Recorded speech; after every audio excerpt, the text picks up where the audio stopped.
Pontcroix, sur la pointe bretonne, a subi, comme beaucoup de communes après-guerre, une grande crise suivie d'une perte importante de population.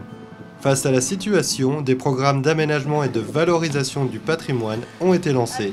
Le projet de revitalisation, il s'est écrit d'abord avec les habitants.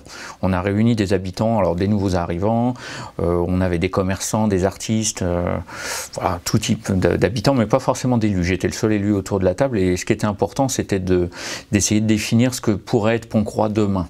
Et donc on a tout mis sur la table en disant, bah voilà, chacun disait, moi, pour habiter cette ville-là, je veux qu'il y ait du service, je veux qu'il y ait de la culture, je veux qu'il y ait de l'aménagement, je veux que ce soit beau, etc. L'ensemble du projet, c'était 7 millions d'euros. Sur ces 7 millions d'euros, il y en a la moitié qui sont portés par des acteurs privés. Là, comment on a pu travailler avec les acteurs privés qui se rapprochaient du projet? Bah, c'est en les accompagnant. Alors déjà, bien sûr que c'est un capital immobilier important, mais il ne faut pas le vendre à une fortune, sinon bah, l'investissement derrière ne pourra pas suivre.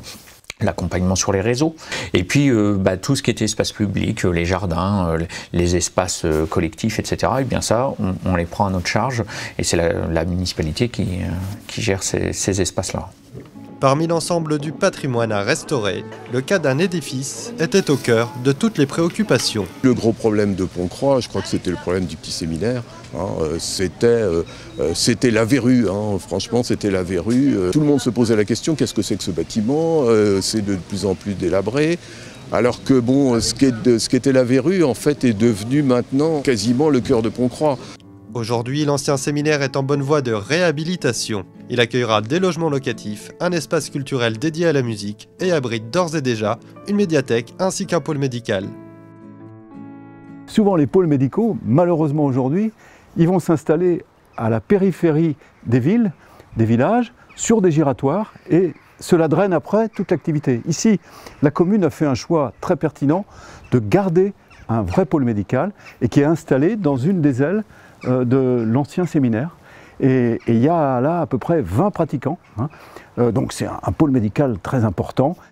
Un beau projet aidé par l'État et la région Bretagne qui amorce une dynamique vertueuse. L'idée aujourd'hui, bien sûr, c'est d'abord garder de l'emploi. Et pour garder de l'emploi, il faut pouvoir aussi proposer un cadre de vie de qualité. Parce qu'aujourd'hui, les employeurs, les grandes structures, les sociétés sont très attachés aussi à la qualité du cadre de vie. Et ce cadre de vie, souvent, est un outil de développement économique. Pontcroix, que l'on appelait autrefois la Belle Endormie, aujourd'hui s'est réveillé.